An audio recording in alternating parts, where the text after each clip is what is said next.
How does drug absorption work for med students studying pharmacology? Imagine taking a pill and wondering how it actually gets into your bloodstream to do its job. That's what drug absorption is all about. It's the first step in how medicines work in your body. For students in their first and second years of medical school, understanding this process helps connect the dots between what you learn in pharmacology and real patient care. When you swallow a tablet, it first needs to break apart and dissolve in the stomach or intestines. The drug's physical and chemical properties determine how easily it dissolves.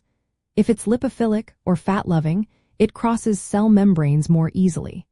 Weak acids tend to be absorbed better in the acidic environment of the stomach, while weak bases prefer the higher pH of the small intestine. This is because their ionization states change with pH, affecting their ability to cross membranes. Routes of administration play a big role in absorption speed. For example, intravenous injections deliver the drug directly into the bloodstream, giving 100% bioavailability. That means all of the drug reaches circulation immediately. Oral drugs, however, have to go through the digestive system, where they must dissolve, cross the intestinal lining, and survive first-pass metabolism in the liver. This process can significantly reduce the amount of active drug that enters your bloodstream. Other routes like sublingual or buccal, where the drug is placed under the tongue or in the cheek, bypass the liver and can be absorbed faster. Intramuscular and subcutaneous injections are absorbed through blood vessels in muscle or tissue, providing a middle ground in speed and efficiency. Crossing cell membranes is mainly done by passive diffusion, which doesn't require energy. The drug moves from an area of higher concentration to lower concentration, passing through the lipid bilayer of the cell membrane. Facilitated diffusion uses carrier proteins but still doesn't need energy. Active transport, on the other hand, requires energy to move drugs against their concentration gradient.